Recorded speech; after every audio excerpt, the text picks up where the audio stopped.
So let's talk about Cruller. It's the latest Author and Punisher album, and it was released on February 11th of this year by Relapse Records. Let's start with the machines that you used for this album, because I understand that you actually either redesigned or came up with a new set of machines. Yeah, so basically what we did here, and it might be a little confusing to some of the way that Relapse, the way that they framed this, but basically I've started a company called Drone Machines now. And there's three partners, one of Jason Began, who was one of the producers on the record, who I've known for a long time, and who's the synth guy, did a lot of the synth work on the album, and also is helping develop these instruments. And then Adam Reed Erickson, who's a mechanical engineer, longtime friend of mine, but a product design engineer. So the three of us have taken the instruments that I have now, that I've been using since 2018, and have redesigned them into something that can be sold. And that involved, the stuff that I use is pretty raw. And so the ones that we've designed are, we've really cleaned up the tolerances so that the ball bearings, when the keys slide, they slide a lot better. The weight is really thought, the wires are cared for in a way that they're not going to break. And the electronics have been custom designed.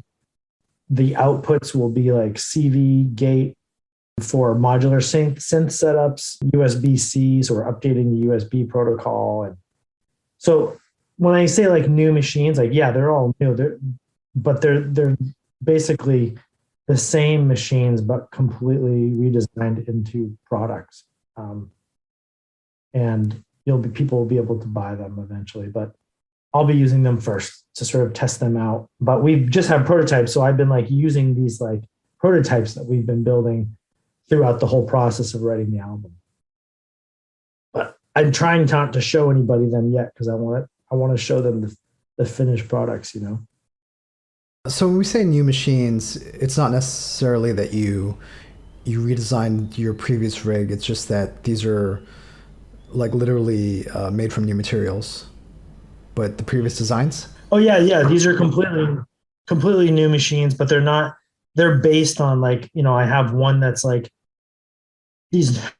The simplest one is just these knobs. They're all rack mountable, 19-inch.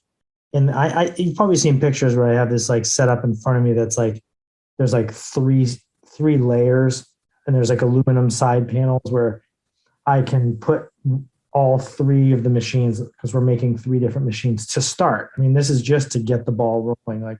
We have so many ideas where we want to take this, but we have to, it's really difficult to start a company financially. And so we basically have taken those three machines, and I gave the CAD and all the designs and sent them to Adam. And Adam has basically said okay, we're going to design this into something that the electronics are enclosed, the things are machined. Maybe we'll replace the materials, we use different materials. By any stretch, they're going to look completely different. They're not going to be as raw. These are going to look, they're going to look hardcore and made out of rough materials, and everything is metal and wood and stone and granite. But yeah, they're new machines, but the ideas are the same. I noticed you didn't say plastic. Yeah, well, so I've been saying no plastic, because I hate plastic knobs, and I hate the rubber buttons that are these knob arrays and everything. The whole theme of drum machines is to move away from that. But there are times so I remember we had a meeting recently, and I looked at the key, and I was like, so that's a pretty complicated part. How are we going to machine that? And he's like, well, probably make it out of ABS. And I was like, wait, that's plastic. And I was like, I told everybody we weren't using plastic. And then he's like, well, we could make it out of aluminum, but he's like, actually, the plastic will be, for this purpose, it's much easier because there's so many features. So it's not a question of so there are some elements I'm okay, but these are intended to outlast, these devices are open source. You can reprogram them, you can update the chips, the code, you can buy parts from us. So if a little piece breaks, trust me, they're going to be very difficult to break. Now, the resistance to using plastics, was that due to any sustainability issues?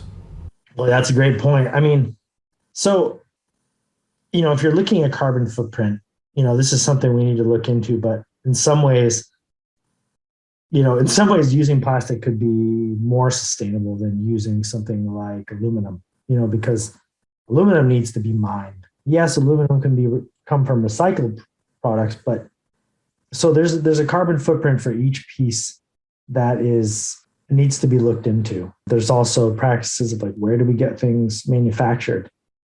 So yeah, do you use wood? Is that good? If you're using a nice hardwood, well, hardwoods aren't really farmed. Like IKEA uses woods that are, somewhat sustainable because they have farms of wood that grows and dies quickly, grows very fast.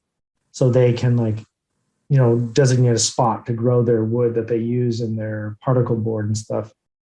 So, for me, like in some ways, if like we're looking at sustainability, I look at if we had to make a decision of using non-plastic, let's just say it this way, like if our device lasts, if someone has a device for 30 to 40 years or something like that, and it gets passed on to people or we buy it back, that's the best case scenario rather than having a device that they're going to throw away.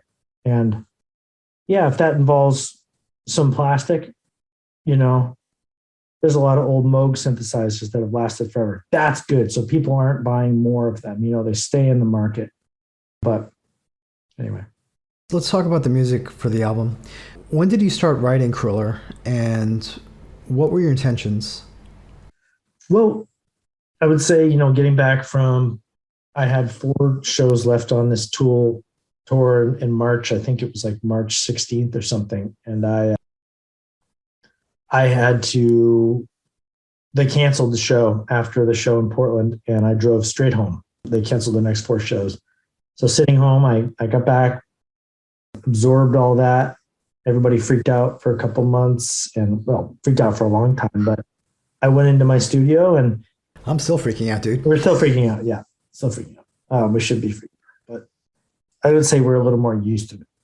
But I went into the studio with all my gear and sort of knew that this was going to be a big stretch. And for me, even though I missed 42 shows that were supposed to happen throughout the rest of the year, it was pretty much the end of my album cycle. So I was itching to write some new music, and I had learned a lot from the tour. And just about like, basically what happened was I recorded every show, listened to myself, and decided I almost got to listen to myself as a fan and say like, what's working, what's not. And for me, there were some things that were pretty good and some things that I could work on. And so when I sat down in the studio,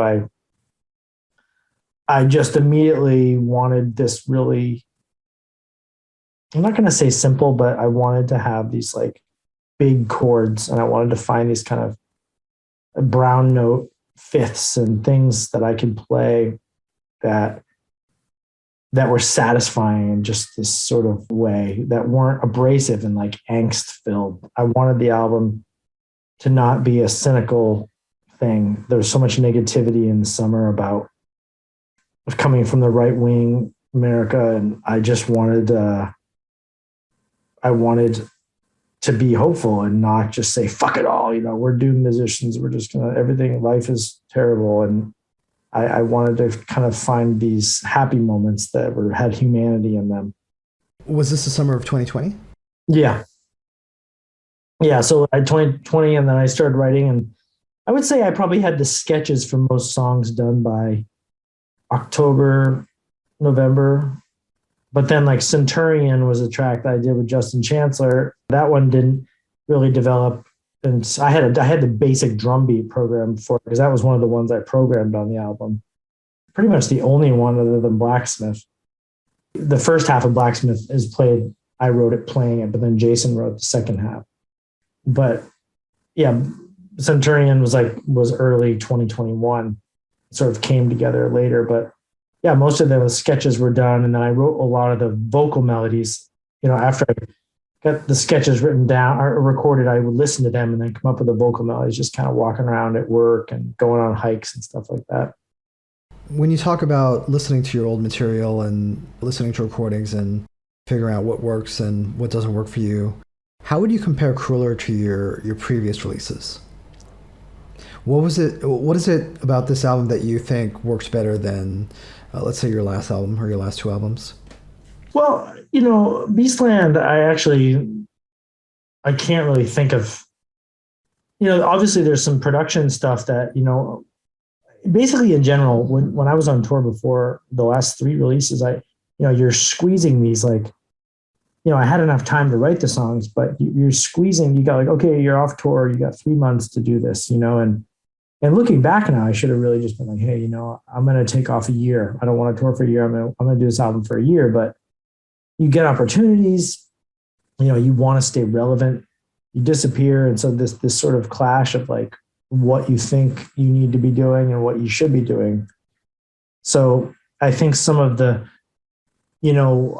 I'm just really glad that I was able to have the time allotted for this album. Like I was basically mixing this thing from, January of 2021 through May. I had 5 months sitting at the same deck, like mixing and getting the sound and, bouncing it out, listening to it in the car, listening to it in my headphones, sending it to Phil and Jason to listen to. And that's huge, like having that time and knowing that like, and not just settling on something. So I think from the tone, I really got the tone to be how I wanted it, like wide, large, bassy, just, I feel like when I hit my low tones, it like takes up a lot of space. And in the past, maybe it was a little bit more narrow and sounded like a single like bass going through a Rat pedal. And then also really embellishing all the synth and guitar work to really fill up all these other spaces. And I just feel like it's a lush album now that it's satisfying when I listen to it. And I don't like to go back and listen to too many of my old albums, maybe a few songs here and there, but